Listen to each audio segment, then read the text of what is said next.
22 million black victims of Americanism are waking up, and they're gaining a new political consciousness, becoming politically mature. And as they develop this political maturity, they're able to see the recent trends in these political elections. Any minority that has a block of votes that stick together is in a strategic position. Either way you go, that's who gets it.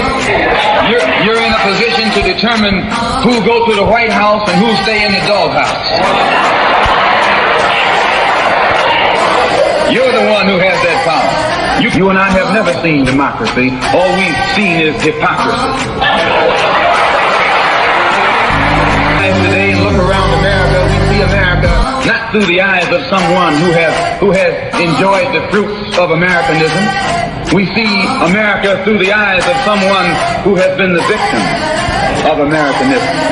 We don't see any American dream. We've experienced only the American nightmare. We haven't benefited from America's democracy. We've only suffered from America's hypocrisy. And the generation that's coming up now can see it and are not afraid to say it. And are not afraid to say it. And are not. Peace and blessings, everybody. Yo, yo.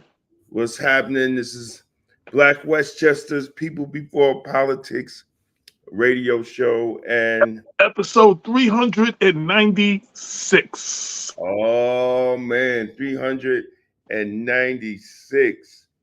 Shout out to everybody that is watching on Instagram at Damon K. Jones.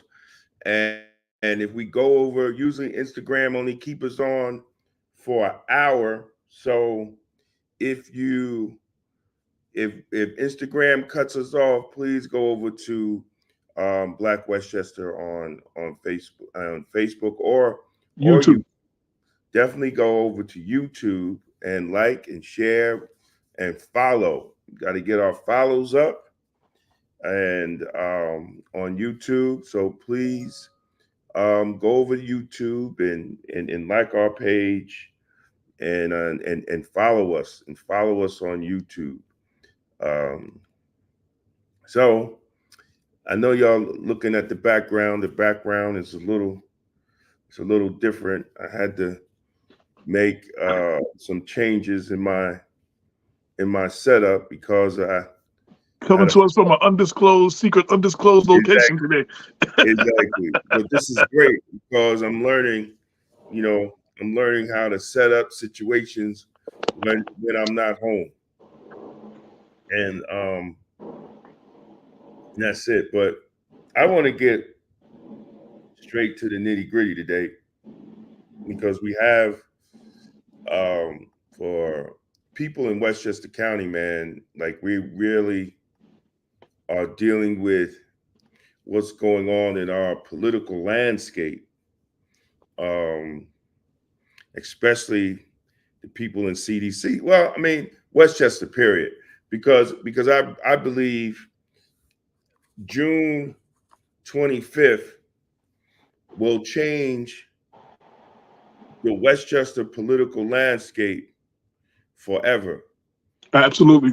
June 25th is going to break up the Democratic Party for what we know it was supposed to be. It's not going to be that no more if they succeed in taking out Congressman Jamal Bowman. Those that have been following me and AJ and the work that we have been doing, and not just us, I think the national media is catching up to what we have been talking about from the beginning in dealing with special interest groups like AIPAC buying politicians. And the unfortunate situation is that George Lattimore has taken the bag of gold to portray the people. Get 30 pieces of silver he sold that for. Exactly. So, we have to understand that big money is going to take over Westchester politics. But as we know, big money is going to lock out Black politicians from government level positions, elected positions, and probably local, because once they fall like dominoes. And unfortunately, with politicians, even Mondaire Jones, they are all looking for the bag, the 8-pack bag, instead of representing the people that vote them in office. And it's very sad. It's very sad. Yes, Sandy Benavi has taken the bag of gold to portray the people, absolutely. And we, the people in Westchester County and CD16, we have to not be fooled. And especially in Mount Vernon. If you're from Mount Vernon and you're watching, you need to be paying close attention to what they're doing. And so,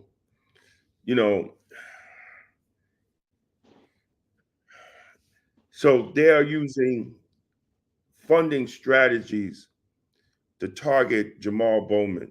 And not only that, let's go back.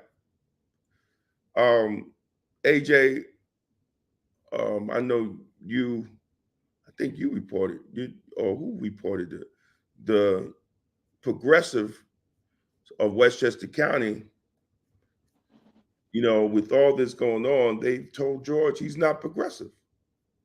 Yes. So, also we got a special issue coming out this week. And one of the things in the issue is an open letter to from former George Latimer supporters. It's real short, so I'm just going to read it real quick. So we are the Westchester progressives from all walks of life who believe that no matter what we look like, we all deserve dignity. We worked hard to elect George Latimer because we thought he believed that too. But when George let a right-wing lobby recruit him to run against Jamal Bowman, our district's first Black congressman, and one of the most important progressive champions in Congress, we realized that George Latimer isn't who we thought he was. Funded by Republicans, we elected George to get MAGA Republicans out of Westchester. Now he's whining and dining with top Trump donors like Alex Dubitsky, directly accepting over $1 million from the right-wing lobby group, along with $25 million in attack ads from their super PACs. Incredibly, they've even gotten over 1,000 Republicans to register as Democrats just to vote Latimer vote for Latimer in the Democratic primary. Stroking Islamophobia. After Trump was elected, so many Muslims came forward to elect George Latimer to fight back against this kind of division and discrimination they faced after 9/11. They faced after 9/11. But since he started running for Congress, Latimer has spread hateful rhetoric about Muslims and accused people of being Hamas supporters just for wanting peace. Dividing Democrats. We've worked so hard to build the Democratic Party so we could keep unseating Republicans. In a year when our democracy is on the line, we were ready to spend this year going all in to help Mondaire beat MAGAs like Mike Lauder, and just like we were going all in helping George beat, the way we went all in to help George beat MAGA Rob Astorino in 2017. Instead, we're now defending our top progressive leader from George Latimer. Latimer is willing to risk Democratic control just to quench his insatiable thirst for power. Latimer is dividing the Democratic Party when we should be uniting. Why are all these Trump backers throwing their support behind George Latimer? And how can he accept money from groups threatening our democracy? Westchester deserves better. New York deserves better. Our county deserves better. And the Democratic Party deserves better. We deserve Congressman Jamal Bowman, who in 2 terms has proven himself to be the same thing he was during his 10 years as a principal at a top Bronx public school, a fearless progressive champion who fights for every single one of us in this district, this state, and this country. Jamal knows that sticking to his principles and values means inviting the most expensive congressional primary ever, but it will take a lot more than George Latimer and his GOP and the GOP and the special interest to scare Jamal Bowman and the true progressives of CD 16 who stand with him. We hear, and it ends. This is the end. So here we are, here are the real progressive results. George Latimer lost us. We stand by our progressive principles, and with our progressive principle, we worked hard to elect George Latimer, and now we'll work even harder to stop him. This is signed by 20 or 30 people who worked on the campaign. They each signed their name. None of them are anonymous, and they all talked about what they did. They canvassed door to door in Hastings. They were Democratic district leaders. They're parts of Indivisible 16, campaigned, was members of his transition team, members of the Westchester County Human Rights, worked on the county executive campaign, part of Concerned Families of Westchester. Many of them say they campaigned, sponsored, or volunteered. A couple of them said they've had him over to the house and raised money for him. And it goes on and on and on. You can read this. I think it's on blackwestchester.com, but you can also see it in the paper. It's on Black Westchester. It is on Black Westchester. Yeah. Yeah. And you can read and see. I'm glad Damon brought this up. Black Westchester has been labeled as a Jamal Bowman political operative by George Latimer. I say this again, and I said it before. George Latimer enjoyed the support of Black Westchester for years. We endorsed him against Astorino. We endorsed him for re-election. We covered several of his initiatives that he did as county executive. But once we did not agree with him, and we started talking about issues and policies we didn't agree with, for some reason, he doesn't feel like his feet should be held to the fire like everybody else's, and that the criticism of him is an attack on him and makes us Jamal Bowman operatives. You are an elected official. We are Black Westchester. This is what we do. We hold elected officials' feet to the fire. You can't be down with us when we're supportive of you and then call us haters or political operatives or whatever when we criticize you, when we criticize your initiatives. And I started out not criticizing you at all. I would criticize AIPAC. I criticize your being sponsored and supported financially by AIPAC. We called out who AIPAC was, very detail-wise, who all of these groups, the District PAC, and all of these groups were. Very detailed. Gave you links. Said what they were saying on their websites. Community over party and register as Republican to vote Jamal Bowman out. I'm clear on this, and I've said this from the beginning. If the Democrats of Westchester feel that George Latimer can do a better job than what Jamal has been doing, the Democrats of Westchester should be free to exercise that in their voting in a Democratic primary without the interference of Republicans. Now, for those who feel that Jamal Bowman deserves a third term, the Democratic voters should be free to re-elect Jamal Bowman in a Democratic primary without Republican interference.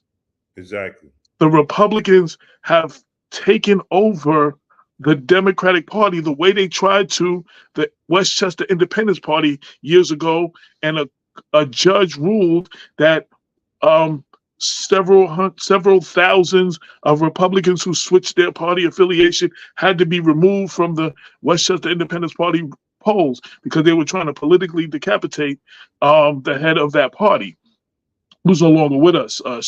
Shout rest in peace to Dr. Julio Cavallo.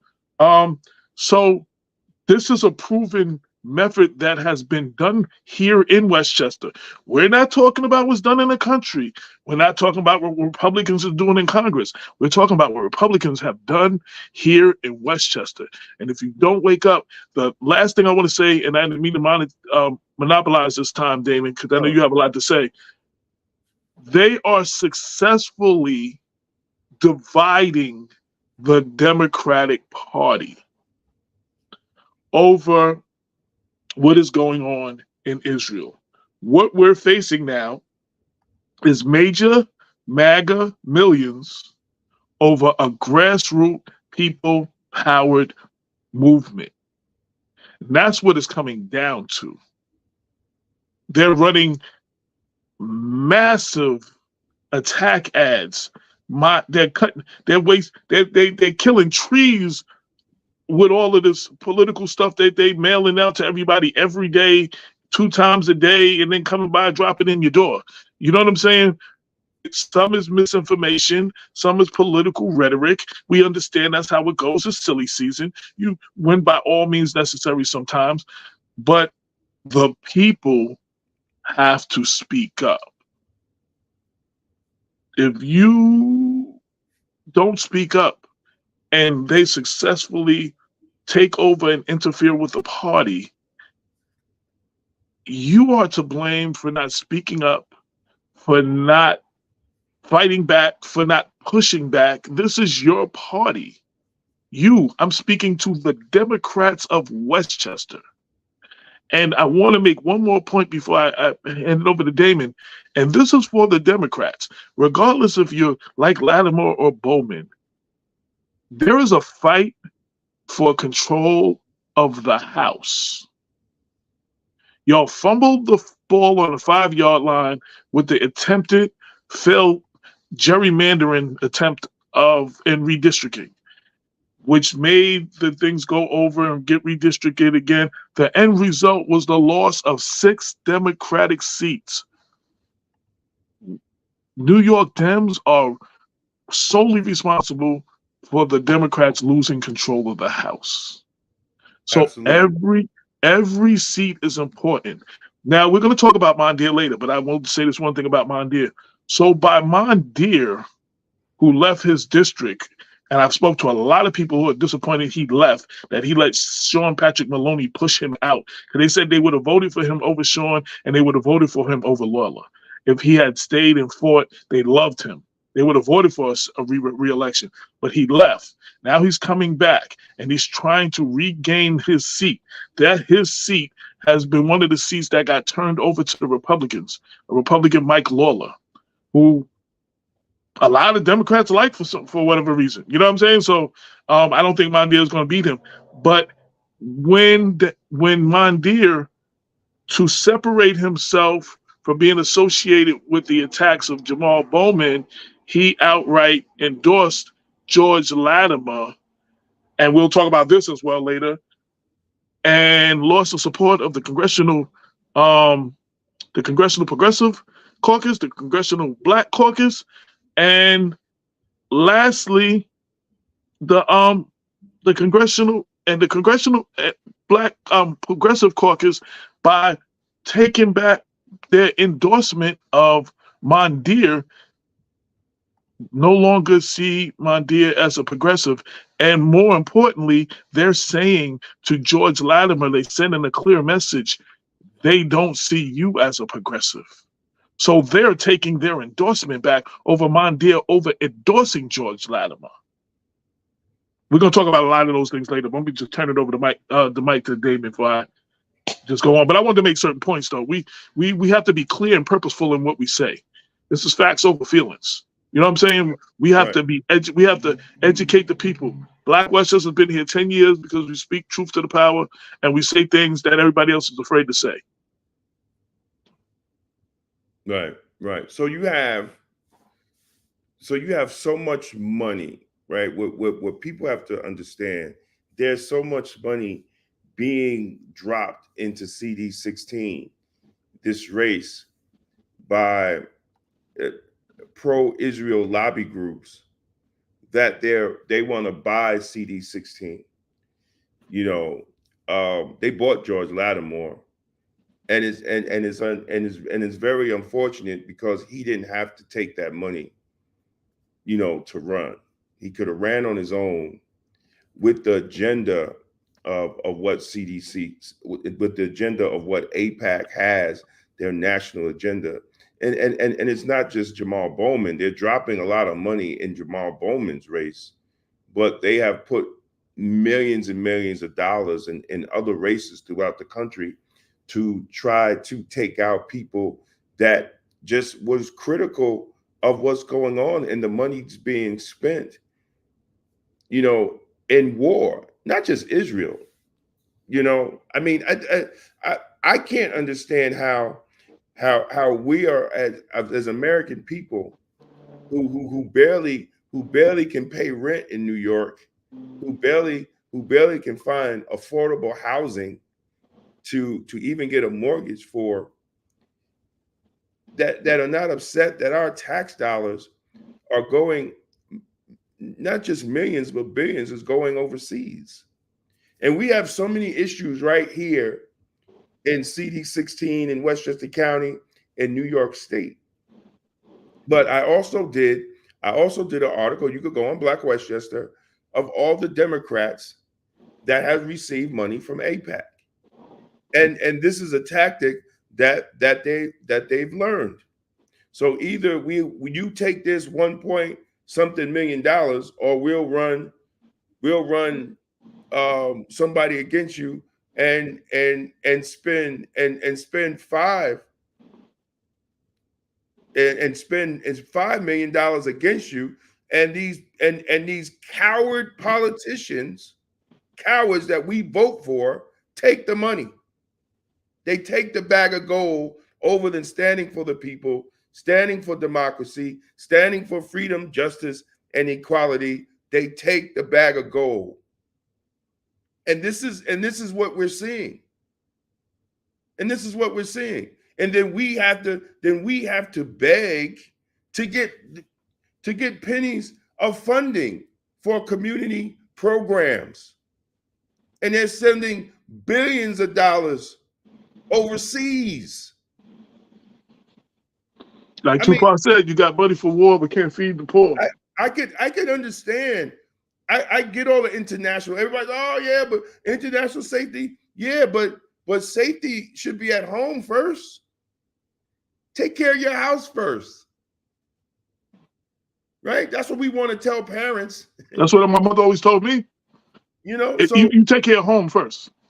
All that good, your friends and stuff, that's good. You take care of home first. So the whole thing is this, man. We really have to understand, and we really have to educate ourselves that these organizations are backed by AIPAC, and then they create other organizations and fund money to them so they could get around the polling and get around the laws. But it's crazy because the recent polling shows that the majority of people in CD16 and in New York State want a ceasefire. The majority of people understand the need for a two-state solution. But they don't want that. And when have you heard George actually talk about that? Well, actually, he's criticized. He has criticized Jamal Bowman for calling for a ceasefire early on, for being one of the first ones out here to call for a ceasefire. And I want to throw this in there too, as I interrupt you. What AIPAC has done, what AIPAC is trying to do on a national level, on a state level, on a country level, is to make it illegal to criticize Israel. Well, I was gonna get to that. Okay, yeah. With the bill that Lola has passed and that will try as sponsored. So right. So I just want to say, so calling for having humanity and having compassion and empathy for the many people, innocent victims that are being killed on both sides. If they want everybody to condemn October 7th, and we've all done that. Black Westchester done that. Everybody's condemned October 7th. But they don't want you to condemn the innocent lives that are being killed over in Gaza. That makes you a Hamas supporter, or that makes you anti-Semitic. All right. Yeah, but we got to get stay where we at. We got to talk.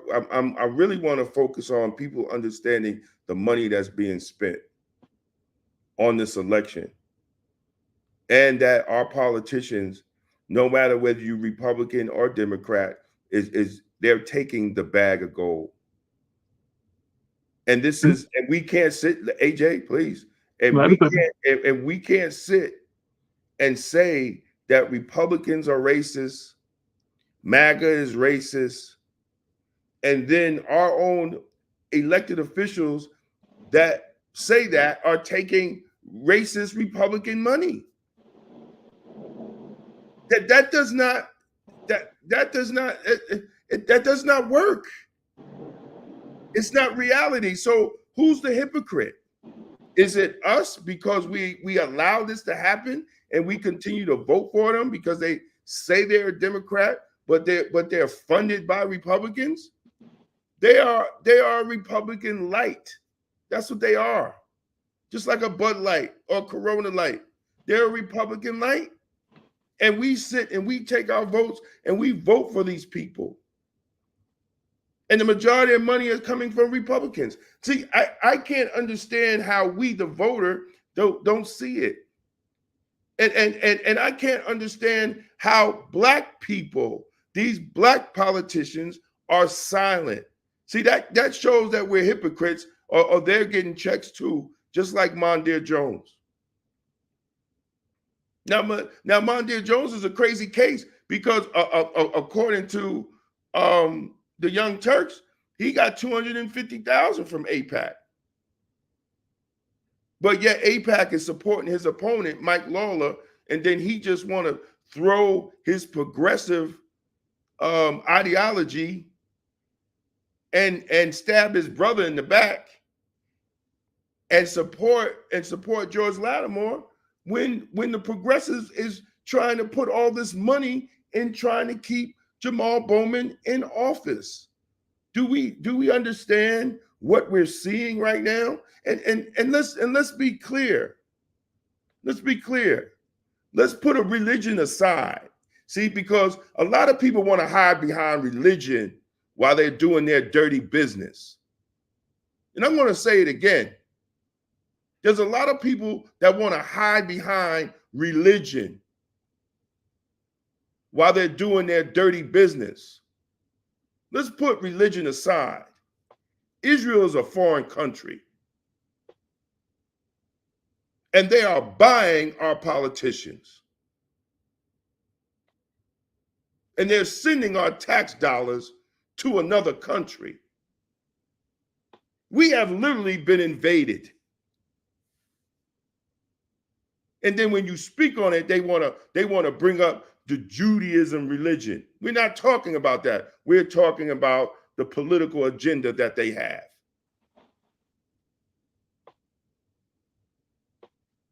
We have to understand our country has been taken over. You don't have to take my word for it. Let's look what's going on. So the International Court of Justice saw Netanyahu and Israel as committing genocide. And then they went to get a warrant. They put out a warrant for Netanyahu and his top people in cabinet. And then the United States House of Representatives is going to pass a bill to go against international law? And everybody that created the bill is on AIPAC payroll. Is on AIPAC payroll. So they are willing to ignore international law. That's why this race is so important.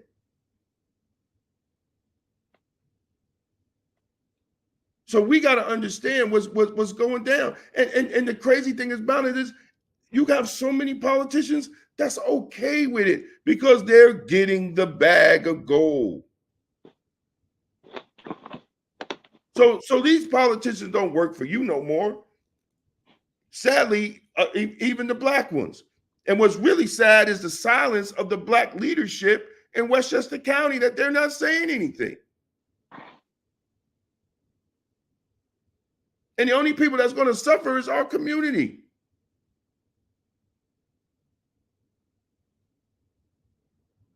You got to be kidding me. And then we act like we don't have a problem with it.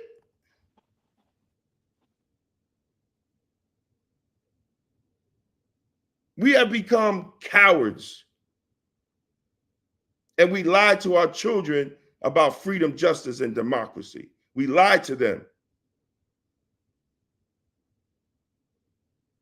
Because we have allowed what is going on right now. And we will allow it. Because the only thing you got to do is give some Negroes some money. And that's what they're doing in Mount Vernon. Just buying people. So they could walk around with George Lattimore signs and put them on their cars. Buying people.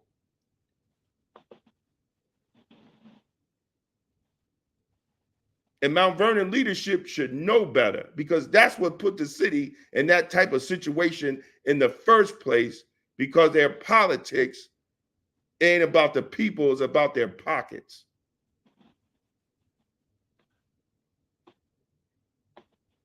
Then they wonder why the city look the way it looks.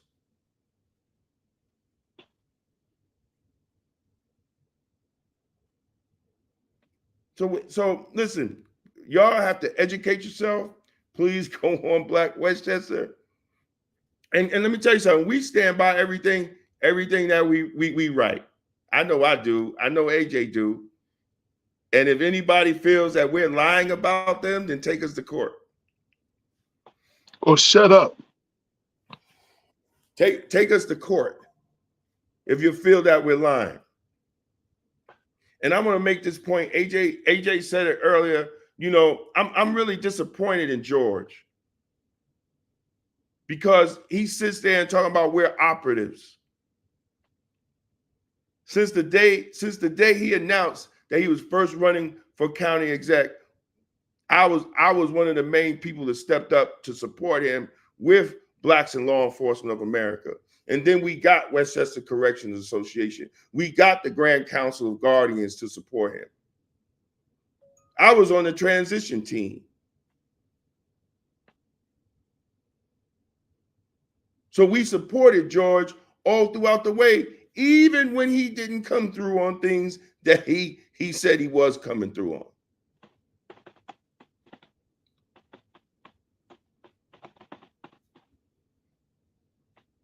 But I made it clear we're not supporting this AIPAC.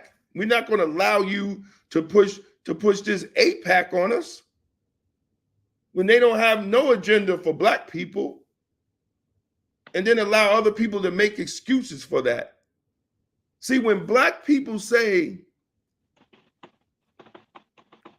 we about Black people, they say you can't say that. You have to be inclusive, Brother Damon. You just can't say you just for Black people. Well, they say it.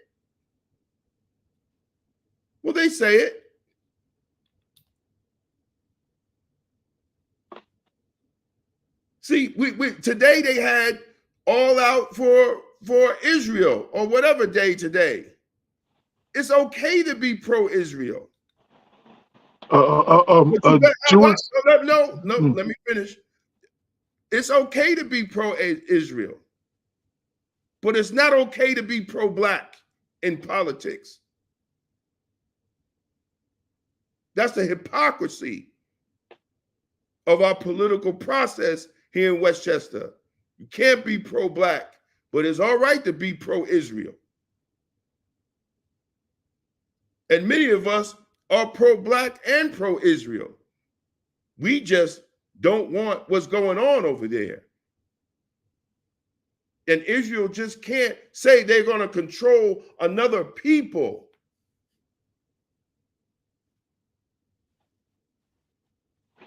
So if you're a politician and you're okay with that,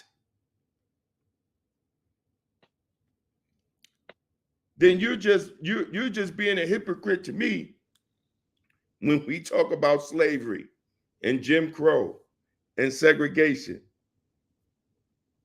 and redlining that black people went through. Because that's what they're doing to the politicians, to the Palestinians. They're doing the same.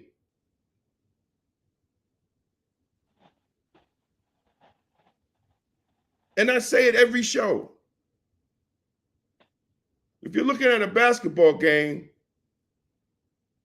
between Israel and Palestinian, and the Palestinian is 1,200 and Israel is 32,000, who won the game? Who won the game?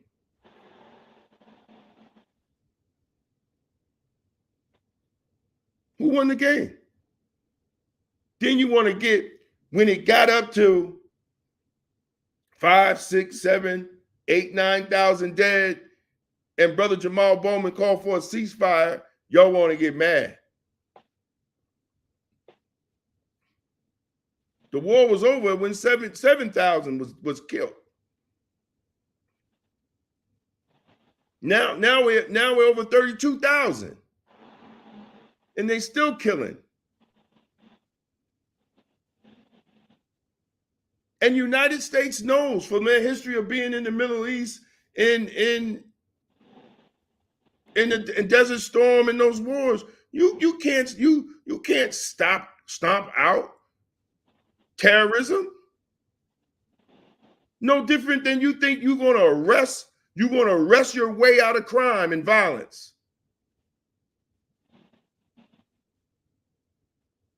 We already know what's going to happen.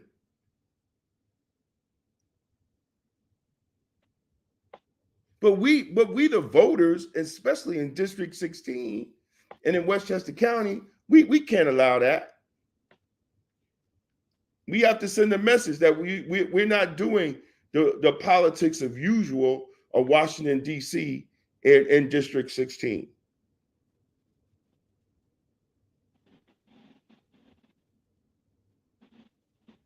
Because if we allow this to happen, it's over. It's over for democracy. It's over for any type of black politics here in Westchester County, because any person that you're going to get in front of you is bought and sold.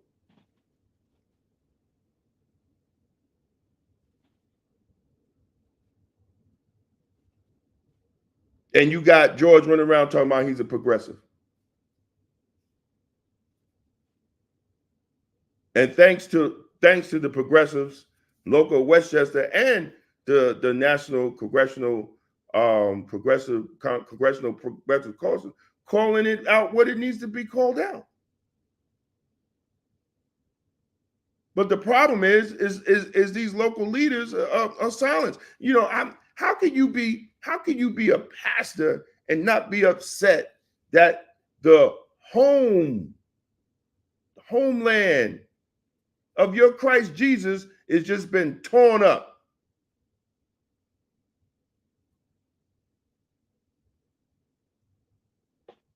You know, my pastor always said that 2024 was be a year of exposure. A lot of y'all preachers are being exposed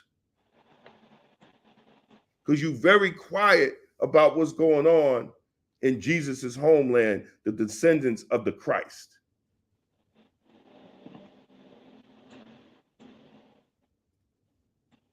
Go ahead. That's all I got to say, man.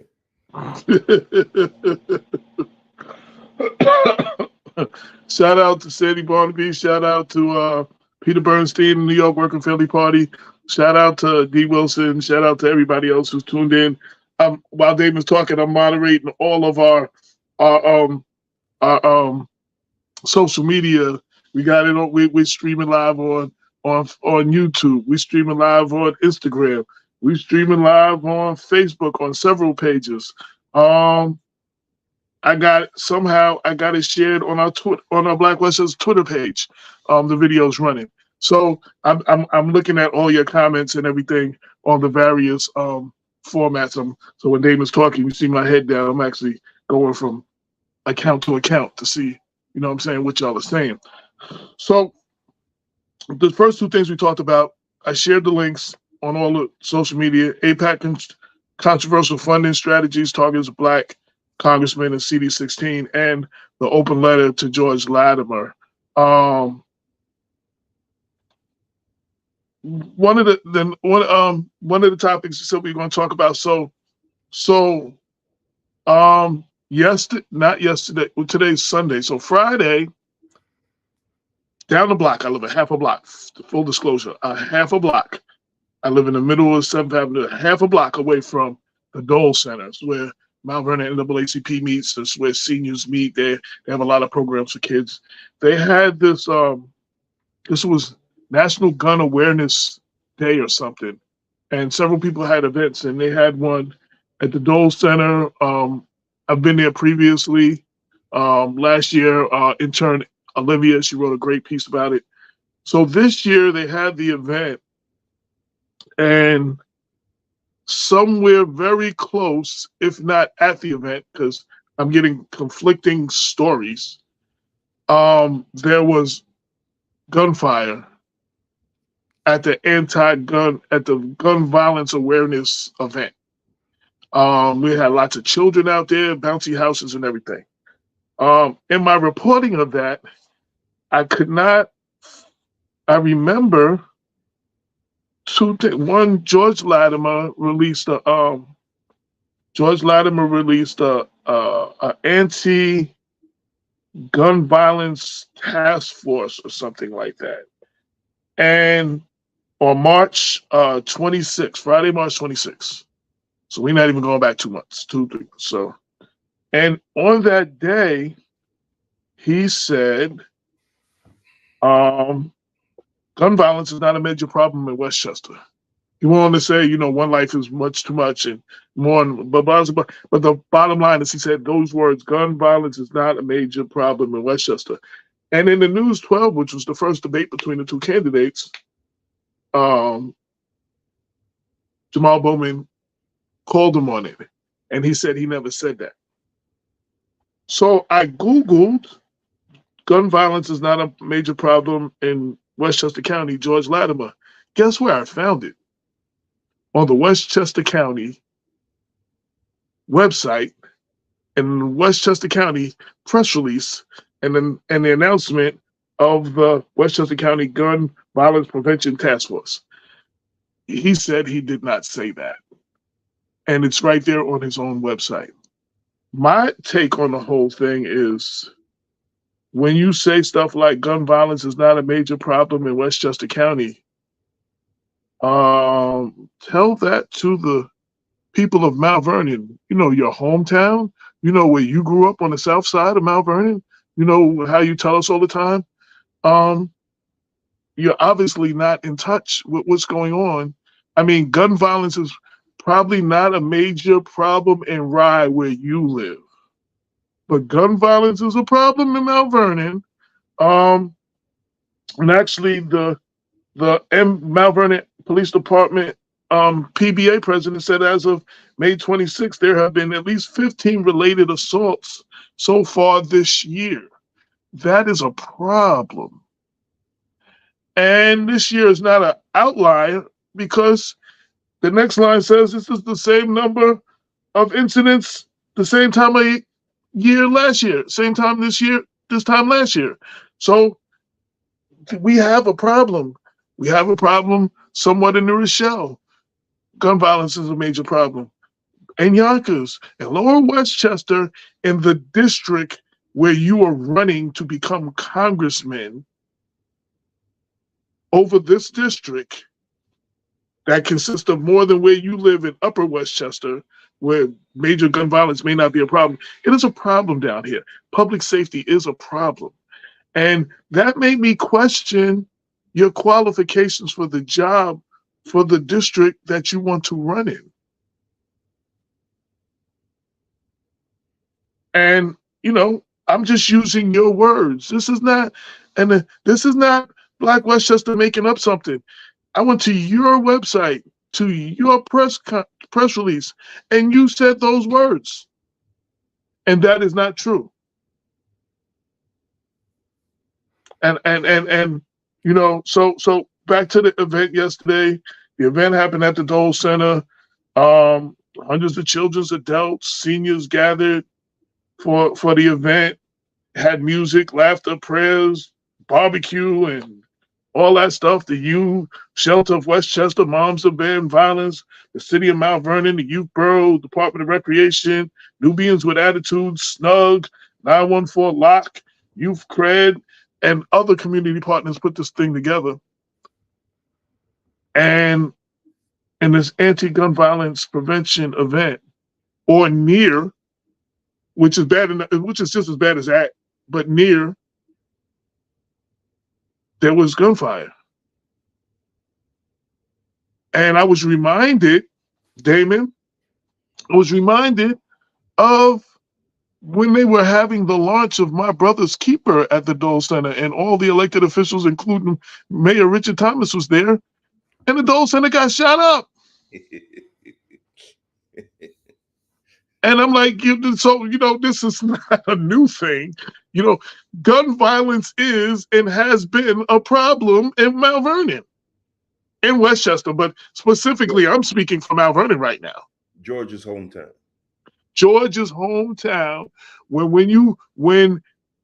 When he states in his statements and at debates and stuff, he says people try to make him out to be a racist, which we've never done. I've never called him a racist. I believe some racist people are supporting you. You always tell us you love Mount Vernon. Mount Vernon's your hometown. You love Black people. You grew up on the south side of Mount Vernon. This is your hometown. You talk about completing Memorial Field for your hometown, the town that you love. You are out of touch with your hometown. And major parts of your district that you are running to become a congressman over. So,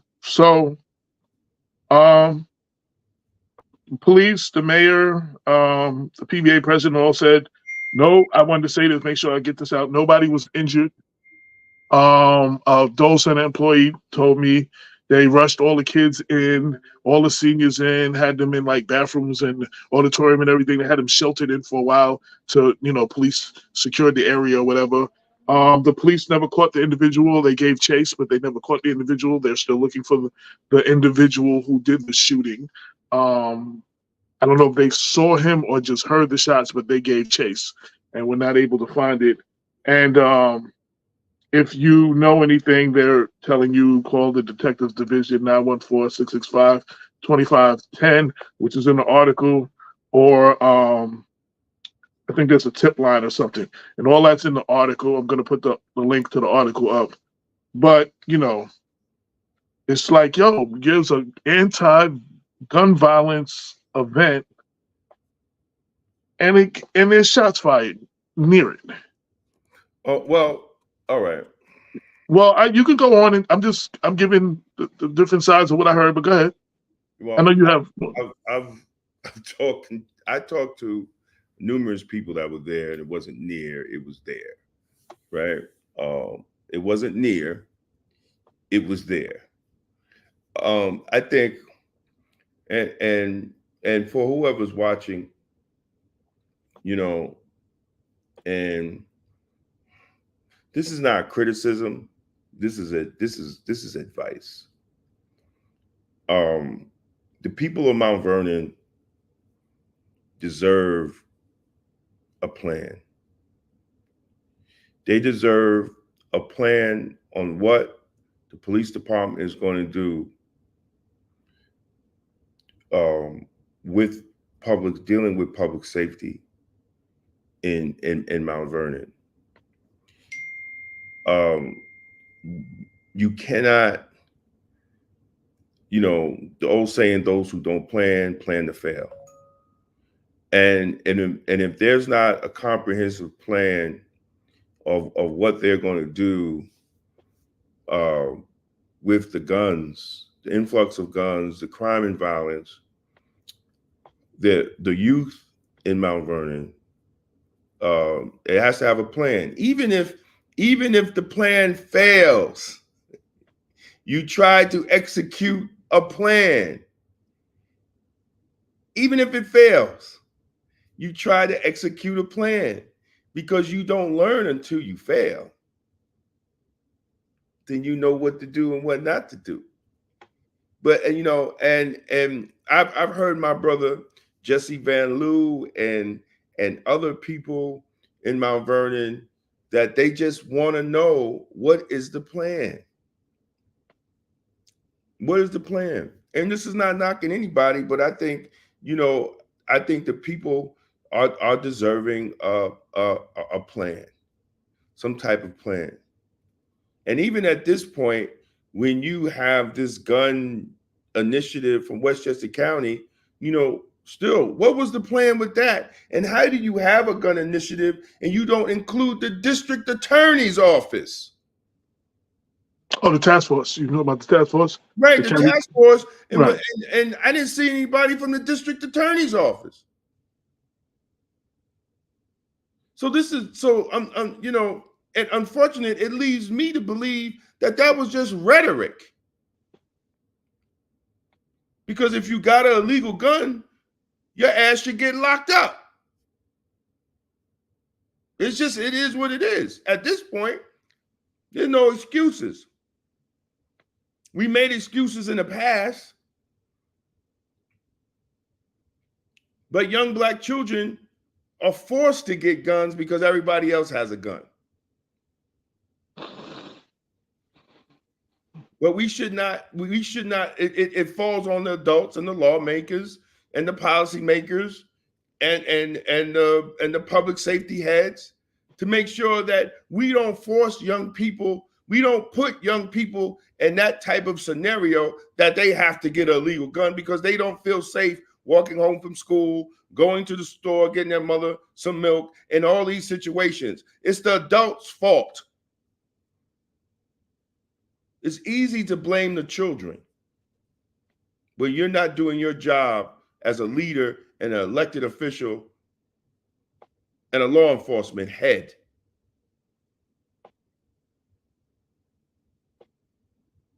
So, the people of Mount Vernon deserves a plan. It's about to get really warm outside. And we know when it gets warm in Mount Vernon, it gets crazy. And I don't think anybody will disagree with me on that. But I think for the safety of the community, safety of the business owners, even the safety of the police officers, there should be a plan on how to address crime and violence, how to address the influx of guns, include the district attorney's office. How do you say that without the district attorney's office?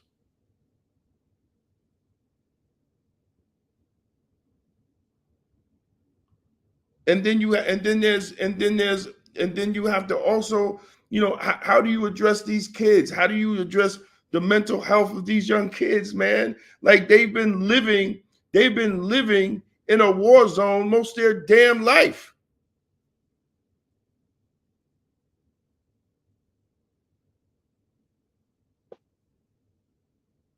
And it's our fault.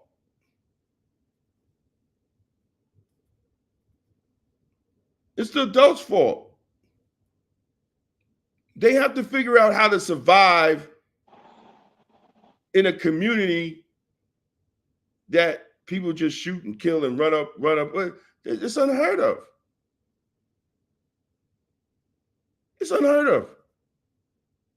So not only that, we have a serious mental health problem.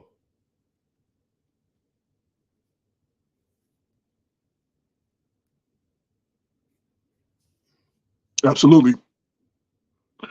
Congressman Jamal Bowman tweeted out shortly after his team was holding a mobile constituent service at the event. They had a table where the shooting occurred in Mount Vernon, and he says, you know, his people okay, everybody's okay. He ended with, "We are monitoring the situation and we'll do everything to help those impacted. I'm sending love and strength to Mount Vernon and our entire community." I appreciate that. So I did talk to people in the Bowman camp, including the volunteer. Well, I got to talk to the volunteer, but I heard what he had told that he was in. He said he felt like he was in the middle of that. He was shook by the whole situation. I couldn't reach him. That he would talk that day because he was still shook over the whole thing. Like it just, you know, according to him, it happened at the event. Again, there have been conflicting reports because one report we heard actually that an individual with a gun went into the crowd to shoot someone in the crowd. Other reports that it was near the corner of 6th Avenue, South 6th Avenue and 4th Street, which is the corner the Dole Center sits on. I think the mayor said it was hundreds and hundreds of feet away, but they could hear it. So again, you know, when these things happen, you know, you get conflicting reports. We're staying on top of it, trying to get to the bottom of it. But that's what was said. But not to nitpick and not to really be negative, not to attack. So George Latimer that started the Gun Violence Prevention Task Force, who feels like gun violence is not a major problem in Westchester. What we didn't see or hear or receive is a statement from him speaking on the event. Again, that happened in his hometown, where he grew up on South 7th Avenue on the south side of Mount Vernon, in the district that he's running to be congressman, and in the lower part of the county that he is the county executive for. So that's just stating the facts. Yeah, that's just stating the facts. It's crazy, yo. It's just so much going on right now. I do want to piggyback off what Damon said about the plan, and while the violence and all of that predates the current administration and has plagued the last few administrations, each person that was running for mayor promised to get a hold of it and create a plan to deal with it. We do have a lot of great men and women on the Mount Vernon Police Department who are working, overworked, and were underpaid. I think they just got a raise or whatever, or they're getting a raise. But they're working with short numbers. There's a mass exodus of Mount Vernon Police Department. Some people are just retiring.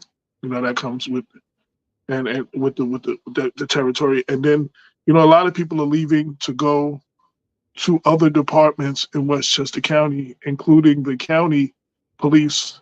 At least 20 or so officers are going to the county police. So the county is taking some of our best assets away. And one officer that he posted on Facebook, he switched over to, I think, Bronxville Police Department or something like that. And his commute is about 5 minutes longer, but he's making $35,000 more a year. Just, you know, I know people that have gone to Greenberg and other places, they're making $35,000, $40,000 more on day one. And these other departments are not as busy as the Mount Vernon Police Department. Less calls, less crime, and they're making more money. The overworked police officers in the Mount Vernon Police Department are doing what they can. Not that I think by any means they're perfect. I mean, there is a DOJ investigation, so I'm not trying to paint them as perfect, but they are doing a good. They're doing. There are many members of the Mount Vernon Police Department doing the best job that they can do with the numbers they have, with the resources they have, and there's just I think the budget, the Mount Vernon City budget is budgeted for 208 police officers, and they have something like 164 or something like that. Right. So, why, let me just finish this. So why are we not having, why not we not having recruitment? We were a couple of years without having recruitment in Mount Vernon. And what happened, Damon, they were taking people off the list of the Westchester County recruitment. These people took the test not to become cops in Mount Vernon, but become cops somewhere in Westchester. And, where they fell on the list, they weren't the first ones picked. So when their number came up, Mount Vernon Police Department came up, and they worked there 2 years or so and get the experience, and they switch over to their neighborhood police department or other police departments and make a lot more money. But we're not having our own recruitment. People who are taking the test to be Mount Vernon police officers, we're pulling from a pool of people that take the test from the Westchester. Those people didn't sign up for Mount Vernon. They had no intention of working for Mount Vernon. That's what we're getting some of. We have to have the recruitment. And I want to ask, just in a dollars and cents type of situation, I probably need to ask the city council as well and the controller, if the city is budgeted for 208, that means you allocated pay for 208 police officers, and we only have 164. Where is the pay for that other 40-something officers that are budgeted, and why aren't we using that to hire people and recruit people? That's a question that Mount Vernon residents should be asking. It's crazy. I know you were about to say something, David. I saw you about to say something. No, well, that's a question. That's the question that should be asked, because if every year, if they're budgeting for 208 and they're not hiring, you should be automatically within the budget to hire the officers that you're short. And then the next question is, then what are you doing with the money? That's one of the main questions, is what are you doing with the money if you're not hiring? And then you end up spending more money because you have to pay overtime. That's what it is. That's the nature of the beast. That's what happens when you're short. No matter what law enforcement department that you're in, you have to cover those positions. So then you end up have to cover those positions with overtime. So that's why you have to have a plan. You have to have a plan on how you're going to deal with public safety, no matter what police department that you're in. It should be a complete outline plan, or you're just going to continue to run into issues. So it's upon the leadership of the city to put a plan together for public safety, and it's for the people, man. Like, you just can't keep getting people killed. And you live in the city.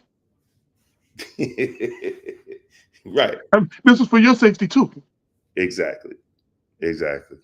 Exactly. You know what I And, mean? We got right. elected officials that live on the south side of Mount Vernon, But including my mayor. not having a proper public safety plan, how to deal with situations, affects your businesses, right? It affects your quality of life. It affects if your businesses can make money.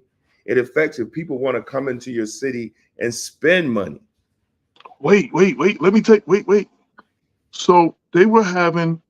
I stopped by Jamal Bowman's campaign office on Graventon Avenue, and I heard a young lady from New Rochelle say they were doing campaigning. They were doing phone banking from 6 to 9. Mm-hmm. Is there any other location? Because we don't want to leave Mount Vernon at 9 o'clock at night when it's dark.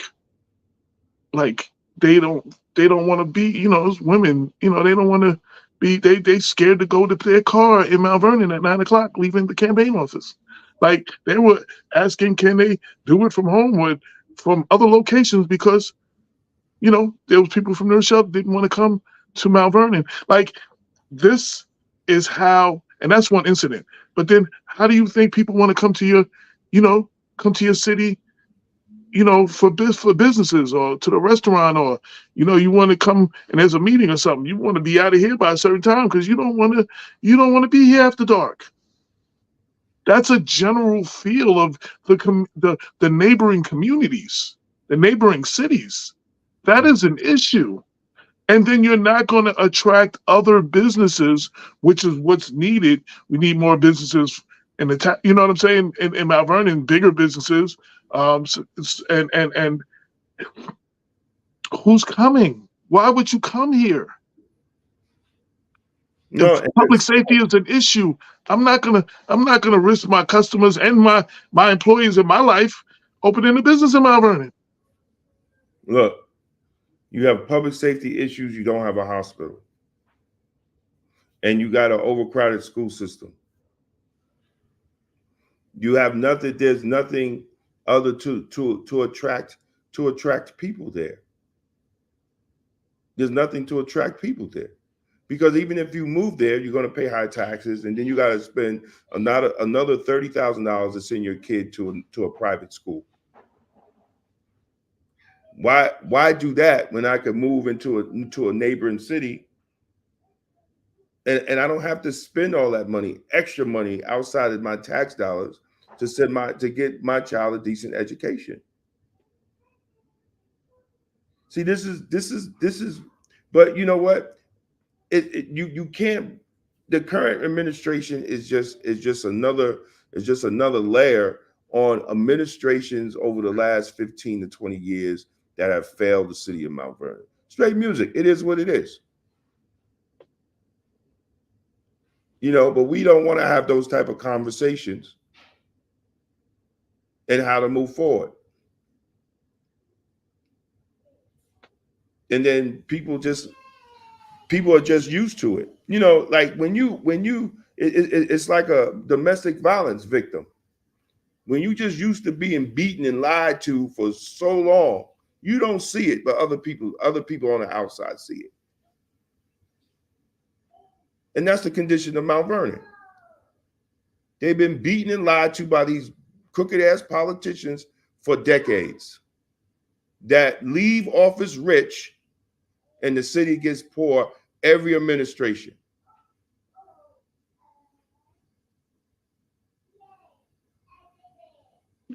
Actress Jennifer Lewis said, and she's probably not the first person to say it, but the video going on social media, she said, when you sit in shit too long, stop stinking. Mm-hmm. After some point, you have to get your ass up and get out of the shit, though. Mm-hmm. Like you get comfortable in the shit. Absolutely. You know what I'm saying? So, we got a lot of things. One of the other topics, unless you have more on that, one of the other topics we were talking about. So, I briefly teased it in the beginning. So, this has been a rough week for former House member Mondaire Jones. He caused quite a stir among progressive Democrats and the Westchester Black community after endorsing Jamal Bowman primary opponent, George Latimer. Drew sharp criticism from former colleagues, people, the members of the CDC, the CBC, the Congressional Black Caucus, including I want to pull that up. Hold on, including Representative Barbara Lee, who hold on, who she's I'm trying to find the article so I can read it off. She's a high-ranking member. She's one of the highest-ranking female, highest-ranking members in the Democratic leadership. Mhm. She basically said, "Okay, here it goes. 1 second. So yeah. Jones is losing support from key members of the CBC, the Congressional Black Caucus, including Congresswoman Barbara Lee from California, the highest-ranking African-American woman appointed to the Democratic leadership, who serves as the co-chair of Policies and Steering Committee, and she is the former chair of the Congressional Black Caucus, and she's the co-chair of the Congressional Progressive Caucus. Other people from the CBC, who she said she was appalled at Mondaire's endorsement. Freshman CBC member, Congresswoman Summer Lee from Pennsylvania, who decisively defeated the AIPAC-supported primary challenger on April 23rd in the special election, called the endorsement incredibly disappointing. Here we have former CPC, Congressional Progressive Caucus, and CBC, Congressional Black Caucus member, who was endorsing against both a progressive and black man who was the first black man in his seat, she said. So it couldn't be me, but I think and I hope that the people will look at that for what it is. The first black woman elected to Congress in Missouri from Ferguson, Congresswoman Cori Bush, was also a member of the CBC. She called the endorsement disgusting. Is this who we want to be? Someone that members can't even trust? Someone that members know will be your friend one day, and then as soon as it's beneficial to him, will completely not only turn on you, but go and support the person who is challenging you. That was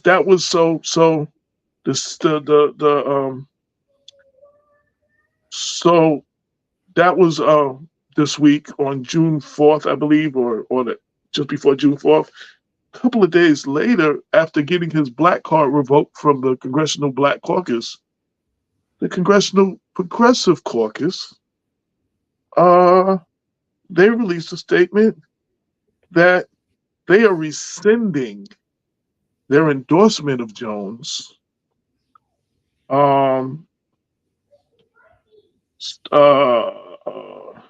He positioned himself as squad adjacent during his time in Congress.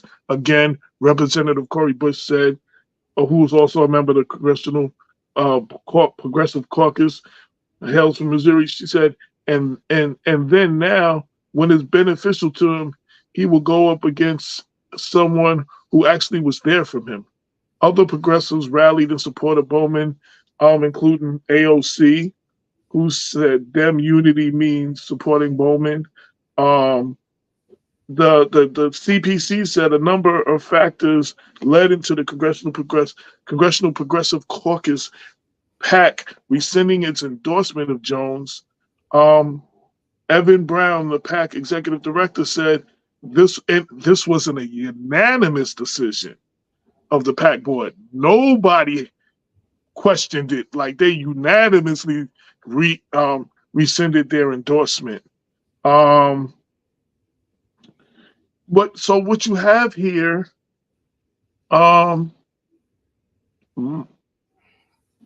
Jones,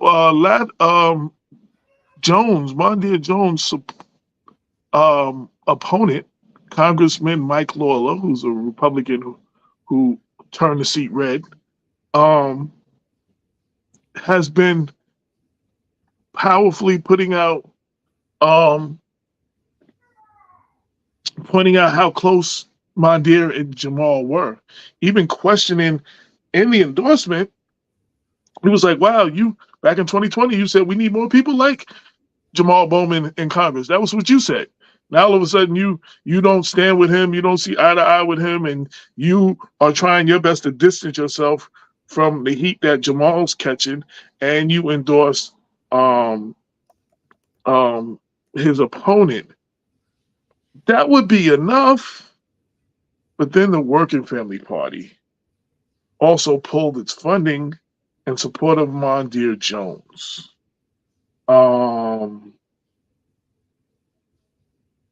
They issued the statement. You could also see it in the article. And then Jews for Jamal reacted to the Mondaire statement. I mean, the Mondaire endorsement of George. And basically, because Mondaire says he stands firm and he did this for the support of his Jewish constituents. Well, there are some Jewish people that said, you don't stand up for us. You don't represent us. And one of the letter writer said, my wife and I initially were thrilled to have someone like Mondaire Jones to support for Congress. But as proud Jews, we are deeply disappointed that he would go out of his way to endorse George Latimer, whose campaign is being funded by MAGA donors and pro-war lobby AIPAC, the same people supporting Mike Lawler, his opponent. Mondaire Jones' opponent. I was shocked to learn that Mondaire himself received over $200,000 from AIPAC throughout his career, and I find it deeply offensive that Jones claimed to be doing this for the Jewish constituents. This move reeks of opportunism. So, yeah, it's been a rough week for the former Congressman Brother Mondaire Mondaire. Jones. Got his black card revoked. The progressive caucus was even stronger in their words. Like, yo, they're spending money to reelect Jamal Bowman in this very heated race, and you enjoy our support, and you endorse the person running against him backed by AIPAC. Yeah. Like, yo, and basically they saying that's not progressive. And again, I said this in the beginning, for George Latimer, who fashions himself to be a progressive, the congressional, if you win and you become a freshman congressman, the congressional progressive caucus does not consider you progressive. Just the mere endorsement of you made someone they supported get his endorsement rescinded. Right. In the words of Kendrick Lamar, they're saying that George and Mondaire, they not like us. They not like us. You're not progressive. They don't recognize you as progressive. So if you got this is important. If you got two big congressional caucuses that support Jamal Bowman, and you going in there and you win, you're not going to have their support. You said you're going to unify everybody. You're also not going to have support of the leader who has endorsed Jamal Bowman. Like, so you're going against. You're not gonna be able to get done the things that you think you're going to be able to get done in Congress, and you're not going to have the cooperation of everybody that you think. And that needs to be understood. So yes, Mondaire had a rough week. So I got the new setup, so I don't have all my sounds. Oh, okay. I have to start. I got a little some. I'll probably work on that tonight. But I really think that Mondaire's finished. I think his political career is down the drain because, number one, he has no platform at this point. He's a man without a platform. He can't call himself a progressive. His black card has been revoked from the Congressional Black Caucus. He tried to run in CD 10, I believe, down in the village. Running on that, he was a black gay man, and he lost to, I believe, a heterosexual man, even in the gay district. So I think that and the move that he did against Jamal Bowman, and the response from the Working Families Party, and the response from the Congressional Black Caucus, and the response from the Congressional Progressive Caucus, he's a man without a platform at this point. And, you know, I really think it's sad because he had a promising career, but I go back to what my pastor says, 2024 is the year of exposure, and God's going to show you who people really are. And this time we should believe them when they show us who they really are. And Mondaire showed us who he is. And I can't see him pulling this off moving forward, especially if Jamal loses. Unless he's just gonna be just sell his soul to the devil completely to AIPAC. And I think that's probably what's going to happen. And he's probably going to get a job in one of those AIPAC funded PACs and become the black face of AIPAC, you know, because that's the only way he's going to survive, other than just going to a law firm and working somewhere at a law firm. But I think what we see is response to all that is that his ego is too big, and he want that AIPAC money. Like, yo, this money that AIPAC is handing out is like crack. It's like straight crack to these politicians. And I think the average person, no matter what color you are, should be concerned on the money that they're giving to these politicians, man. It's really crazy. And it's just not Republicans, it's Democrats, man. It's Democrats running with their hand out. Running with their hand out. You know, so we have to, I mean, democracy, Ben Brown said, it's a lot of money. Yes, they're giving a lot of money. And I also did an article, and the person that received the most money from AIPAC in 34 years is our president, Joe Biden. He received over $4 million from AIPAC. Over 4 million. And we wonder why Netanyahu ain't paying attention to President Biden, because he already know that these organizations has already gave this man over $4 million over his political career. And now he's president. And he's sending our tax dollars, and he's sending bombs over there for genocide. Yeah, I said it. Genocide. That's what it is. We must start calling it for what it is. So imagine you could be in office for 4 years or 6 years, and you get $2-3 million, $500,000 sitting in your account, gaining 7 or 8% interest. Right. Yeah, you understand what I'm saying? So this is the trick. This is the trick that they're doing with our politicians. And then they're passing these laws to literally quiet us for being critical of the money they send into Israel and the Israel oppression of the Palestinians. You know, and let me say something, and which I saw, oh man, what's his name? Farad,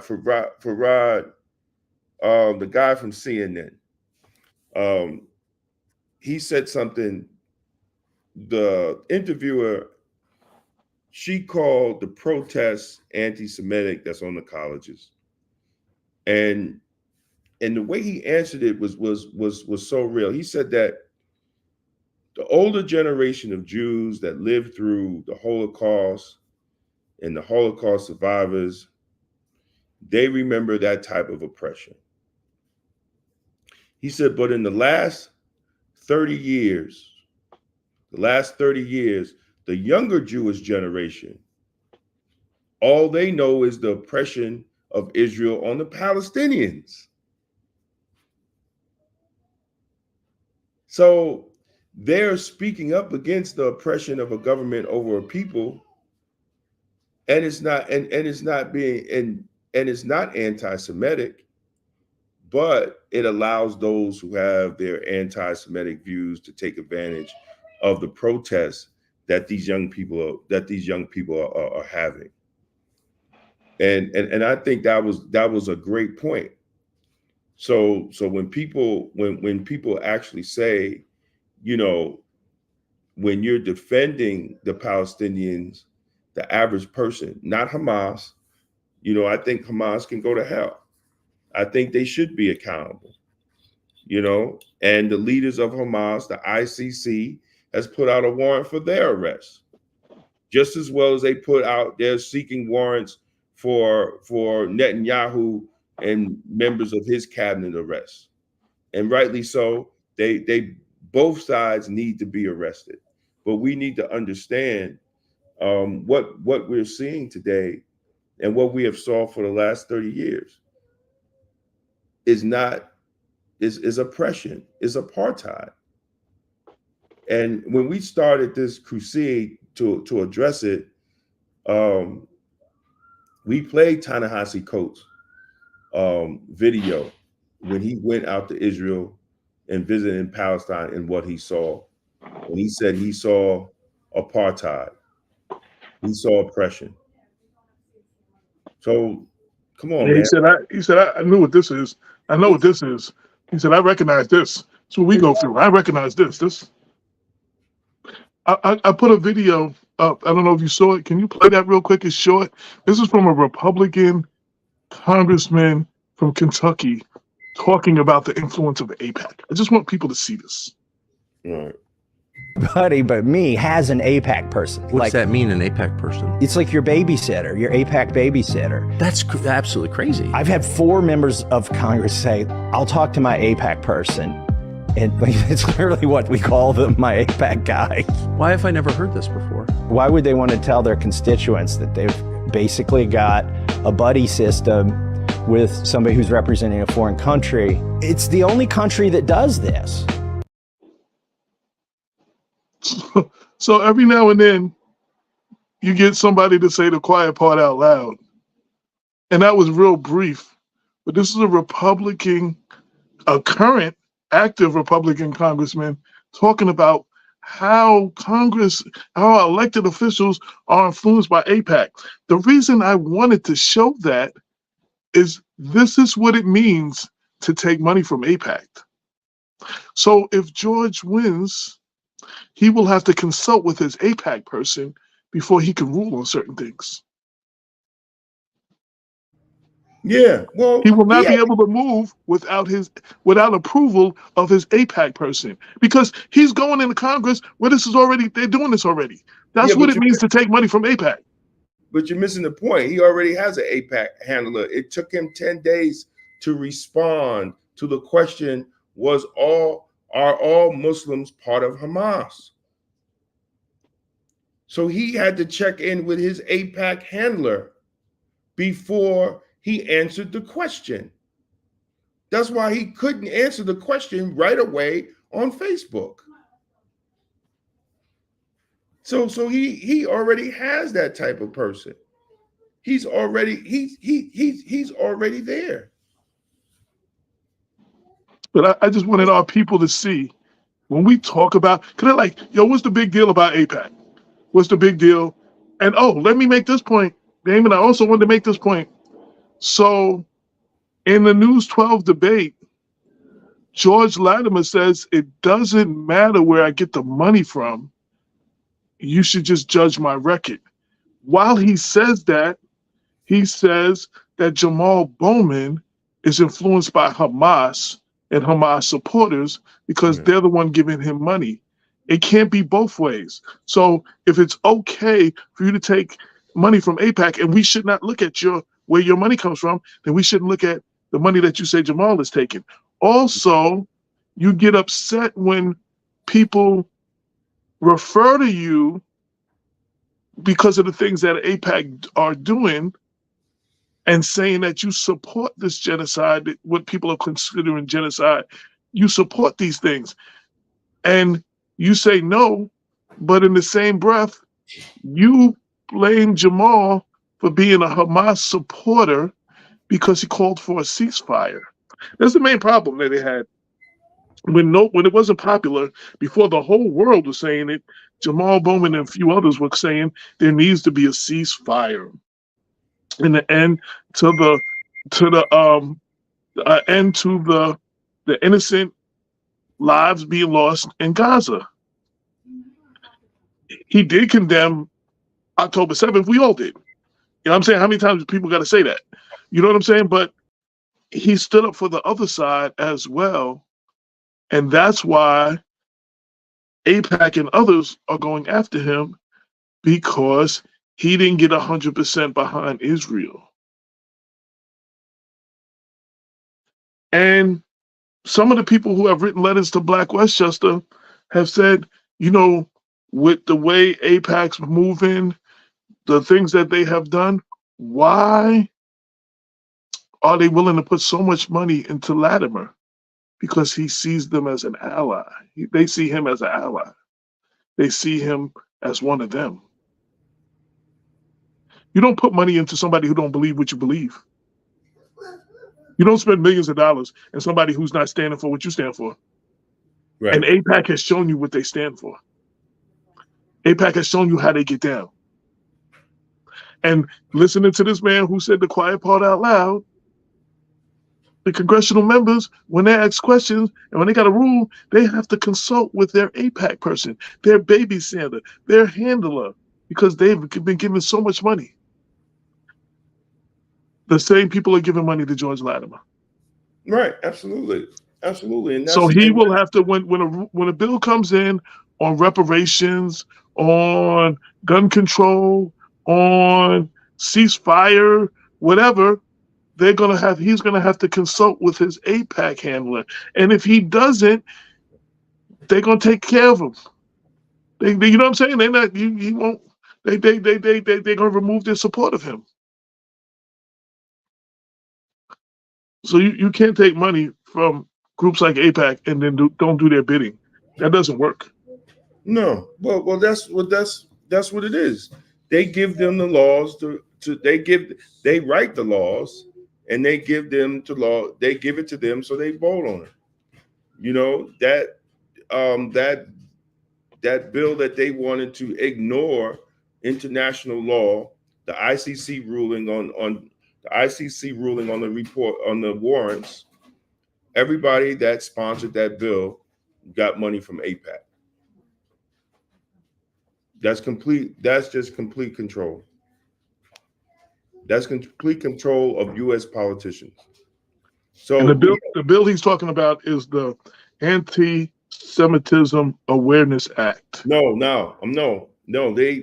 not the bill I'm talking about. Oh, the bill that I'm talking about was a piece of legislation condemning the International Court of Justice. Oh, okay. Seeking warrants against Netanyahu, and not only Netanyahu, but also the Hamas leaders too. Like they're seeking warrants for the Hamas leaders, and they're seeking warrants for Netanyahu and one of his chief of staff members for genocide and violating international, war mandates or laws or whatever, things that they shouldn't. you should not supposed to do when you having war. There are international laws on that. So what they did was Congress condemned it, and it passed. And those sponsors, those major sponsors, were all got money from AIPAC. Now they're saying it's not going to it's not going to pass the House, but I mean it's not going to pass the Senate. So, but at the end of the day, it's called the House Illegitimate Court Counteraction Act, which aims to bar U.S. entry and restrict U.S.-based property transaction for the ICC officials involved in the probe. So what they're saying is, if Netanyahu comes to America, the ICC cannot arrest him in America. That's what it's doing.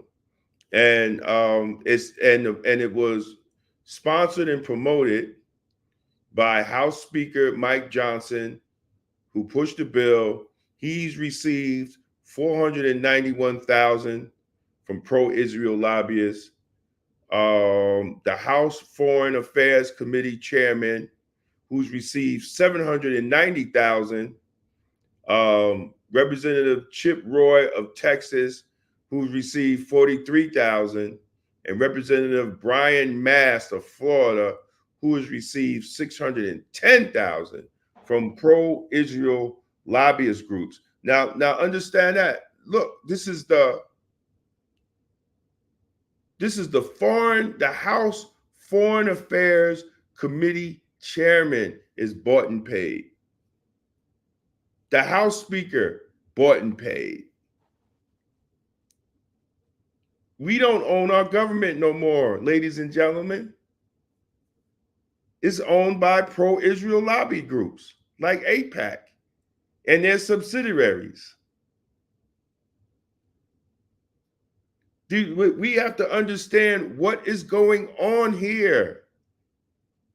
This is serious business.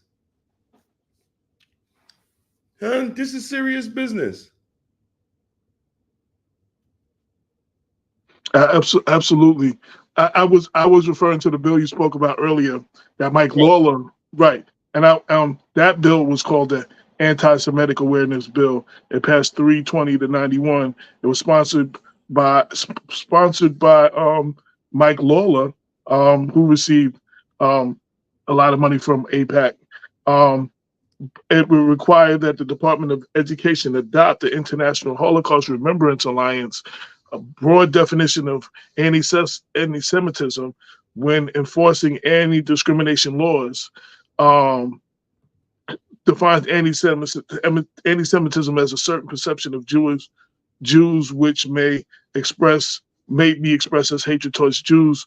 But it makes it to speak against Israel will be labeled anti-Semitic.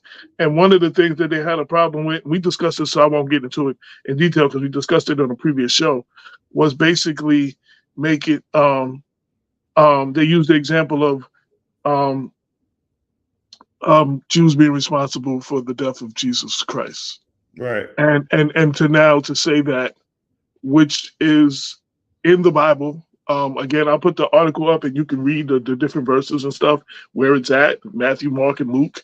And they all explain biblically that the Jewish Pharisees and Sadducees and Jewish people were calling for the crucifixion of Jesus Christ. But now to say that you would now be labeled anti-Semitic if this bill passes, which then we question, does that make the Bible anti-Semitic? Again, you can watch the previous show on that, and we talked about that 2-3 shows ago. But I just wanted to bring that back up, like the importance of, so you have AIPAC, and they're giving money to all of these high officials in Congress and stuff, and then they get them to write bills like the Anti-Semitic Act and the bill that Damon's talking about and push for legislation, you know what I'm saying, and changing our laws. We're being influenced by a foreign country. There's supposed to be something you're supposed to be late. You're supposed to be able to supposed to register as a when you're influenced by foreign companies. You got to register. Foreign agent. Well, Yeah. they're also looking into that, they're also they're already looking into that with one of the representatives. Let me see if I can find it right now. They are also, like, people are looking into it because people are trying to figure out what is going on here. So there's in the American Conservative, there's an article, should AIPAC register as a foreign agent?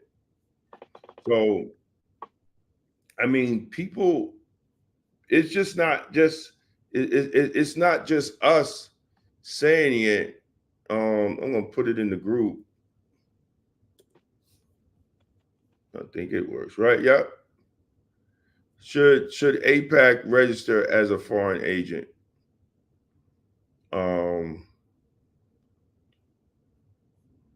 So people should be able to see that, but people are questioning it, you know. But we have to really start off locally and work our way up to the federal level to protect our democracy. Our democracy is at risk, ladies and gentlemen.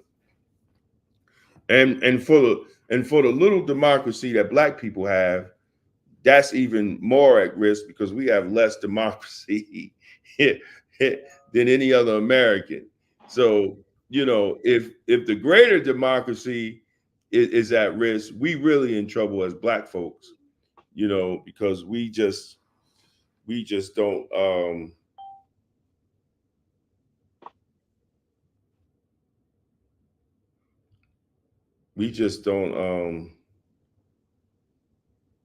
oh man, what yeah. So we really just have to really pay attention, man. And I'm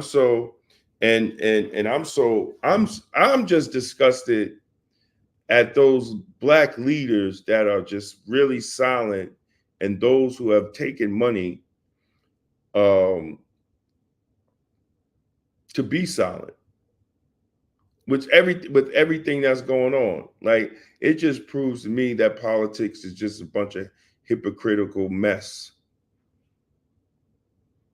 If we're able to just and those who make excuses for taking money from racist people and then say it's okay, but you tell us not to vote for them, but it's cool for you to take money from them. Like somebody explain that. Somebody explain the logic to that. Either you on my side or you against me.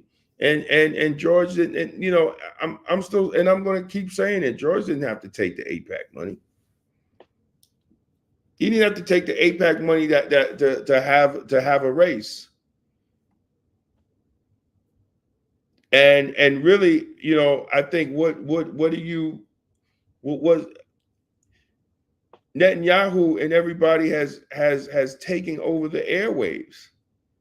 So you have to run on that, and you have to discuss it. And you can't run from it, George. You put yourself in this situation.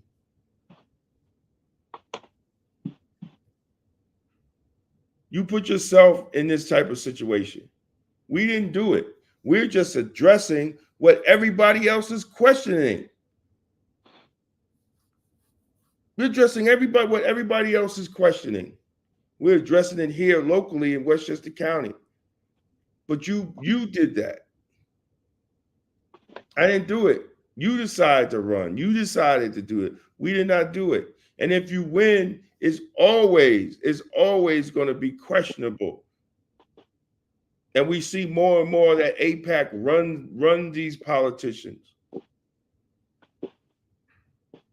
And we're allowing it, and the people are allowing it to be a culture of political buffoonery, that they do not represent the people.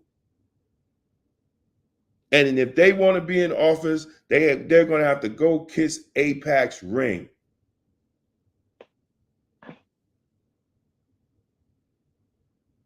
It's no more democracy. Y'all worried about Trump. Y'all better worry about AIPAC.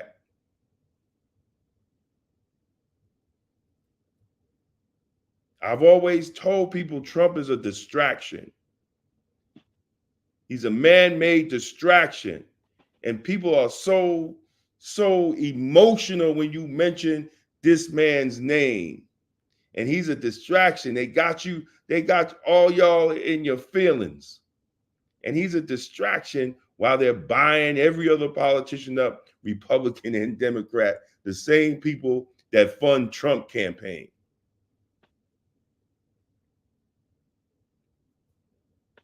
We have to be smarter than that with all our degrees. Absolutely.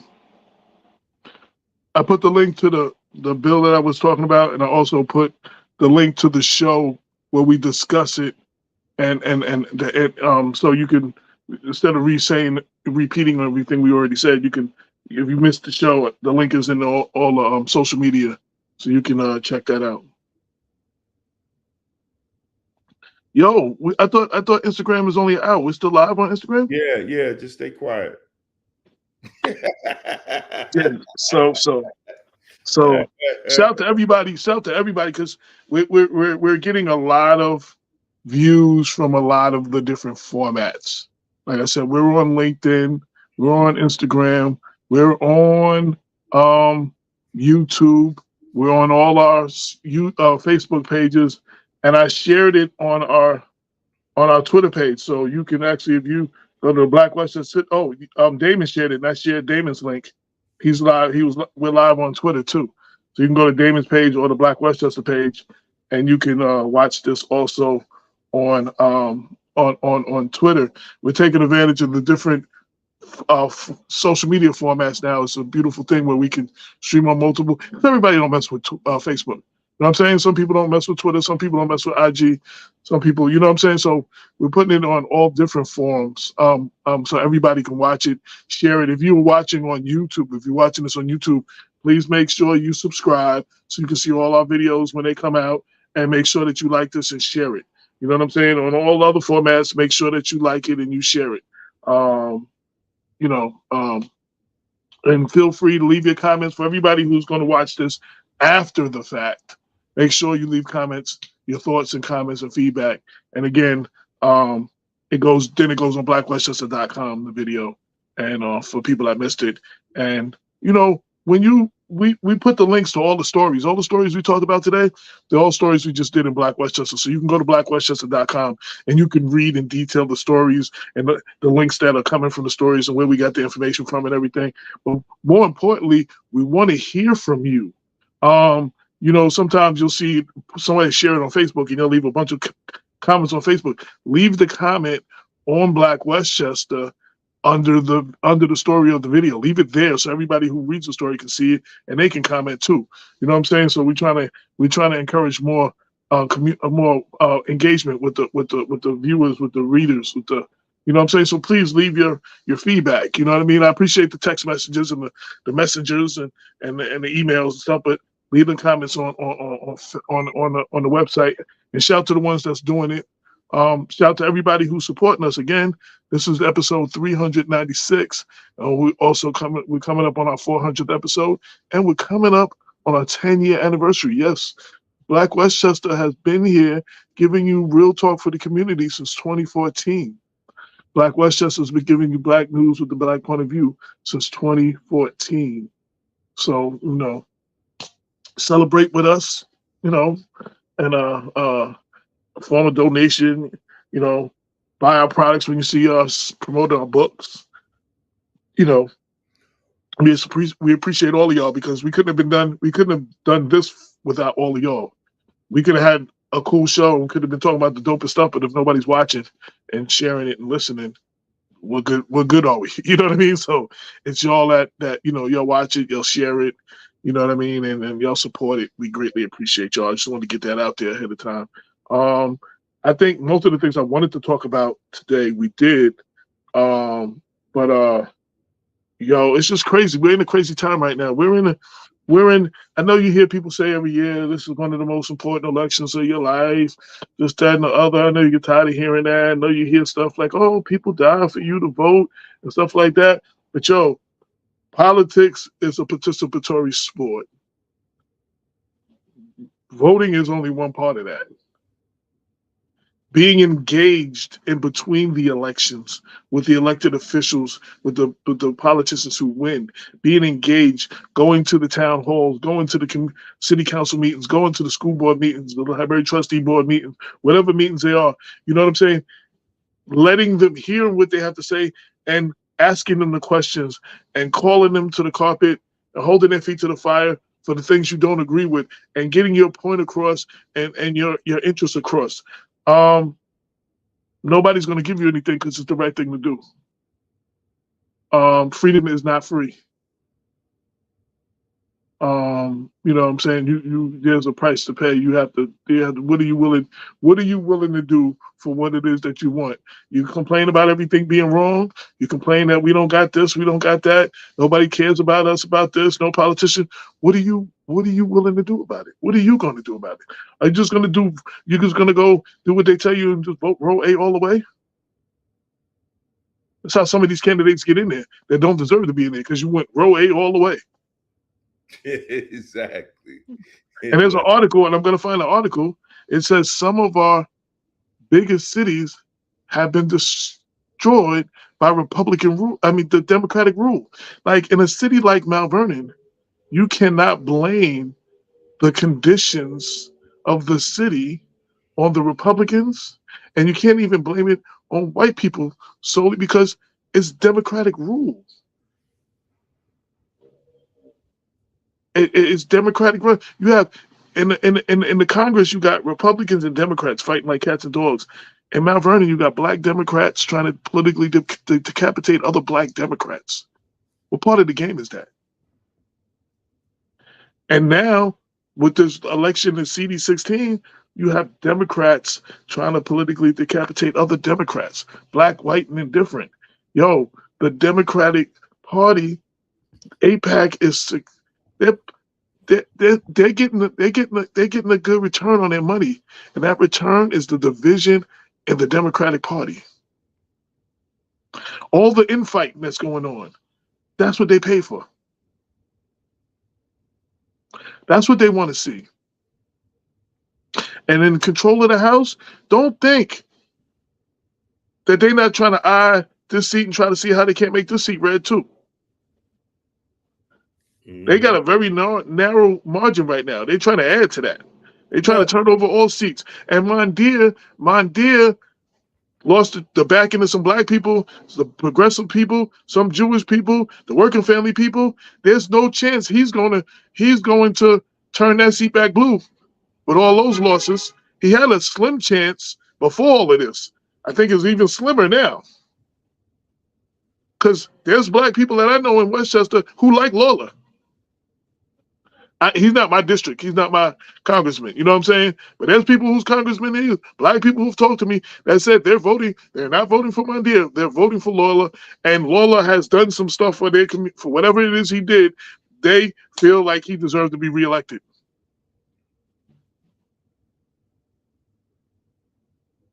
So, I mean, we can sit back and keep complaining, or we can stand up and start doing some shit.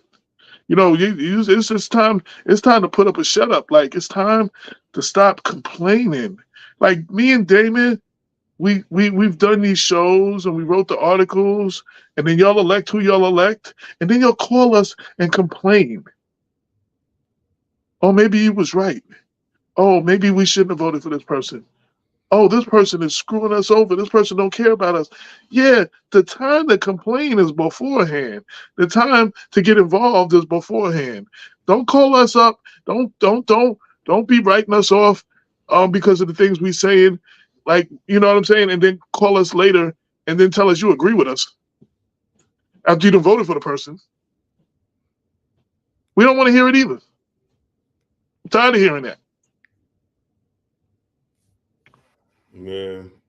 I can only give you the information. It's you do what it is you want. But the saying is, you get the government you deserve because you get the government you vote for. So whatever the results is, and this CD16 election, the district attorney election, the presidential election, and all the congressional elections and Senate elections that you got coming up this year, whatever the result is, you get what you deserve because you get what you voted for. You think you deserve better? You need to be you want something, you want change, you want a different effect, you gotta do something different than what you've been doing. And lastly, Damon, remember all the people who used to tell us when we were doing the Independence Party, you know, and we supported Bruce Bendich over was a Republican over Tony Scarpino. Oh no, you can't do that. You can't support no Republican. Remember all the heat that Andre Wallace took because he also had the Republican line. Oh no, Democrats don't mix up with the Republicans, and we're Democrats. Remember all of that? Remember what happened to all that talking? Now, Latimer is taking money for some Republican donors, MAGA donors, and AIPAC, and it's okay. What happened to that? The Democratic Party, what happened to all of that? There is no Democratic Party no more. What happened to the strength of the Democratic Party? What happened? Man. Yeah, it's always do as I say, not as I do. You know, that's what always happens. Do as I say, not as I do. I see a bunch of people still tuning on. For y'all who have never seen us before, who are seeing us on the multiple social media outlets, this is Black Westchester present the People Before Politics radio show. We come on Sundays 6 to 8. Check out our website, blackwestchester.com, where you get the news with the Black point of view. This is People Before Politics, and we give you that real talk for the community. So I've seen some people, you know, I never seen this before, and you know, they coming about this the first time, like, yo, I didn't know this was here. We here. We celebrating our 10-year anniversary. Come check us out, blackwestchester.com. Welcome all the new viewers. Yeah, that's it for me, bro. It's just 3 minutes to 8. I'm pretty much talked out. I think we've accomplished a lot of what we want to accomplish. We got a special edition coming out this week, dealing with the CD16 election. It should be a good read. Should give you pause to think, and some stuff to consider. And that's it for me, man. It's like, yo, I like your title, Progressive Politics Going Crazy. Yeah, I think the things we told you is a lot of progressive politics going crazy or going wrong or something, because I don't know. Yeah, because that's what it is. That's what it is.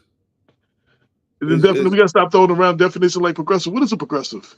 How do you define? I want to hear from y'all. Hit us in the comment section. What do you find? How do you define progressive? Because I'm telling you, a lot of things I'm seeing ain't progressive. No. A lot of people that's call themselves progressives ain't progressive. Not at all. Yes, sir. Not at all. I'm AJ Woodson. It's my partner in crime, Damon K. Jones. This is what we do. We give you real talk for the community. Black Westchester People Before Politics radio show. This is our episode 396. 4 episodes from our 400th episode, and we are coming up on our 10-year anniversary. And we thank all of y'all who have been holding it down with us. All of y'all have been riding with us. All of you new people that are just getting into us. Check us out. Go to the website. Check out some of the old content. Go to either the website or our YouTube channel. Check out some of the old shows and the topics we discuss. Check us out. You know what I'm saying? This is what we do. You know, we give you that that news with the Black point of view and the real talk for the community. Say the things that others are not scared to say, and things that make people uncomfortable. I am comfortable making people uncomfortable. I think people need to get uncomfortable and out their comfort zone. Sometimes people stay in their bubbles in their comfort zones. You want some real change? It's time to get out the comfort zone. That's it, D. You got any last words? Nah, man, that's it, man. Thanks everybody for watching. No doubt. God bless. And see you next Sunday. See you next Sunday. We are out of here. Make sure you go on YouTube, like our page on YouTube. Subscribe. Yep. Subscribe and like, man. You could go to, what's your YouTube, AJ? Mr. AJ Woodson, Mr. AJ Woodson. Mr. AJ Woodson, like and subscribe. Go to Damon K. Jones on YouTube, like and subscribe, and we both got a bunch of books out. I got 3. Yeah, Damon got like 33. Like, so I can't keep up with them. Books, man. So we're gonna go over that one day too. But peace out, y'all. Y'all be good. We out. 22 million black victims of Americanism are waking up, and they're gaining a new political consciousness, becoming politically mature. And as they develop this political maturity, they're able to see the recent trends in these political elections. Any minority that has a block of votes that stick together is in a strategic position. Either way you go, that's who gets it. You're in a... Hold up, wait a minute. Uh-oh. For all y'all, it's not over. It's not over. No. I just want to make a clear thing, man. So George is talking all that stuff, right? Right? Now, those people that y'all are just watching, watch the intro, outro, and guess who's in the intro, outro? George Lattimore. So if we wasn't supporting George all this time, and if we were just political operatives and we had no credibility and we was all those things that they say about us, he's been on the show several times. Exactly. But wait, no, but he's in the outro and intro. Right. So I just wanted to say that. Peace again, y'all. Watch it. You'll see George. You'll see him. 22 million black victims of Americanism are waking up, and they're gaining a new political consciousness, becoming politically mature. And as they develop this political maturity, they're able to see the recent trends in these political elections. Any minority that has a block of votes that stick together is in a strategic position. Either way you go, that's who gets it. You're in a position to determine who go to the White House and who stay in the doghouse. You're the one who has that power. You and I have never seen democracy. All we've seen is hypocrisy. Today, and look around America, we see America not through the eyes of someone who has enjoyed the fruits of Americanism. We see America through the eyes of someone who has been the victim of Americanism. We don't see any American dream. We've experienced only the American nightmare. We haven't benefited from America's democracy. We've only suffered from America's hypocrisy. And the generation that's coming up now can see it and are not afraid to say it.